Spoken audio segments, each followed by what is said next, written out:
Olá, meu nome é Marcelo e este é o Estação Armênia Explica Especial Eurovision. E esse vídeo é parte de uma série de vídeos que, se você ainda não assistiu o primeiro, o link está na descrição. E no vídeo de hoje eu vou explicar um pouco mais das regras do Eurovision e de como funciona o sistema de votação para que fique mais fácil de acompanhar o que acontece na divulgação dos resultados e mais fácil de torcer pelo seu país, pela Armênia, né? Pode até não ser armênio, mas pelo menos você tem que torcer um pouco pela Armênia depois desse vídeo aqui, né? Então fica ligado que não é muito fácil para quem não tem costume com esse sistema de votação. Talvez você tenha que assistir uma ou duas vezes, mas no final você vai ver que é bem simples de entender. Como a gente já citou no vídeo anterior, cada país envia um representante para a competição. Esse representante pode ser só um cantor ou então até uma banda, mas não pode passar de 6 pessoas ao mesmo tempo no palco, incluindo eventuais dançarinos ou afins. Não existe regra de como esses representantes devem ser escolhidos. Eles podem simplesmente ser indicados pela emissora ou então passarem por uma seleção nacional paralela. Esses representantes precisam apresentar uma música nova, que não seja lançada antes de setembro do ano anterior, e não pode ser reedição ou remix de música antiga. E pelo menos o vocal tem que ser 100% ao vivo. Não existe um tema obrigatório, apesar de existir uma sugestão em cada edição, mas são proibidas letras com palavrões ou temas políticos, como foi o caso de We Don't Wanna Put In, da Geórgia em 2009, que estava se referindo ao primeiro-ministro russo Vladimir Putin, que travou um confronto armado com eles no ano anterior. Atualmente não é obrigatório cantar na língua nativa, o que leva muitos países a escolherem cantar em inglês, que é uma língua mais universal e pode ser entendido por todos os países, ou seja, mais chances de voto. Em geral, as músicas são cantadas 100% em inglês, ou pelo menos o refrão em inglês. Mas ainda tem alguns países que costumam enviar músicas na sua língua nativa, como Itália, França, Espanha, Portugal, que aliás é o país que está há mais tempo na competição sem nunca ter ganho. Talvez tenha alguma relação com o fato de só Portugal falar português dos países que participam do Eurovision. Com relação aos países participantes, bom, isso variou de ano a ano, mas a regra atual é que os países devem pertencer à EBU e estarem na Europa ou próximos à Europa. E quem decide se quer ou não participar é a emissora desses países aprovados. Algumas vezes os países decidem não participar porque não tem dinheiro para enviar um representante. Como que os países se apresentam? A competição é dividida em 2 semifinais e uma final. Cerca de 18 países são divididos em cada semifinal, mas 6 países vão direto para a final. O último campeão e o Big Five. Big Five são os 5 países que mais ganharam na competição, certo? Não, na verdade muito pelo contrário.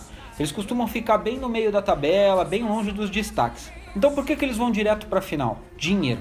Os grandes 5 são os principais financiadores do Eurovision, então eles garantem a vaga no dia de maior audiência do evento. São eles Reino Unido, Alemanha, Espanha, França e recentemente Itália. Para definir os outros finalistas são realizadas 2 semifinais. O júri e o público votam e os 10 primeiros colocados de cada semifinal passam para a final. Na final, os 26 países que sobraram se apresentam juntos e no final são revelados os votos de júri e público para decidir qual que é a grande campeã. Como funcionam esses votos? A primeira regra aqui é que nenhum país pode votar em si mesmo. Todos os votos devem ser dados à melhor música, excluindo a sua própria. Antigamente, apenas um júri de cada país que dava o seu voto. Com a popularização dos telefones e depois da internet, o público começou a dividir os votos juntos com o júri. Hoje, cada país indica 5 jurados que vão votar nas melhores músicas e valem por 50% dos votos daquele país. Os outros 50% dos votos vêm do público daquele país, que vota pelo telefone ou por aplicativo. Para saber de qual país estão vindo os votos, eles usam o número do celular como uma referência.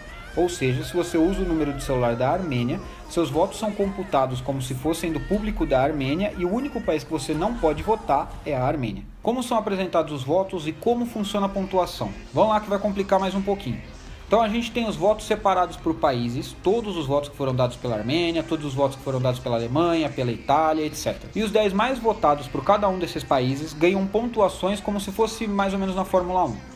Vamos usar como exemplo aqui a Rússia em 2016. Então eles tiveram os 10 melhores segundo o júri e os 10 melhores segundo o público da Rússia. Nos 2 casos a Armênia ficou em primeiro lugar. Que exemplo conveniente, né?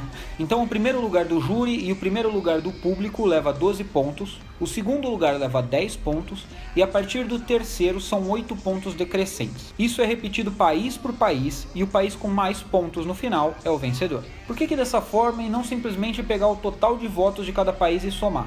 Porque ficaria muito injusto.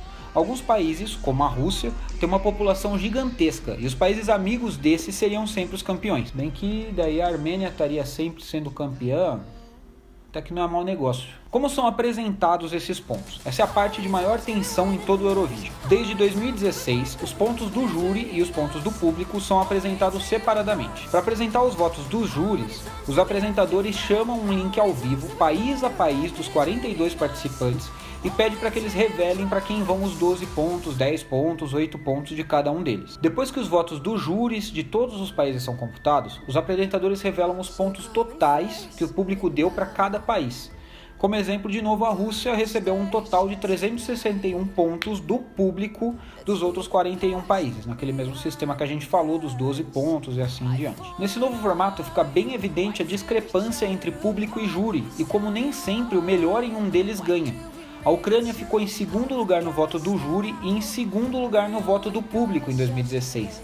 Mas como o primeiro lugar de cada um deles foi diferente, a Ucrânia acabou ficando com mais pontos no total e levou o troféu. Eu sei que é difícil de entender de primeira como que funciona o sistema de votação, mas eu vou deixar na descrição os vídeos dos votos da edição de 2016 e você pode tentar acompanhar para ver se fica mais fácil de processar a lógica por trás dos resultados. Não esqueça que tem mais um vídeo dessa série e eu vou comentar um pouco mais do que esperar para o Eurovision desse ano.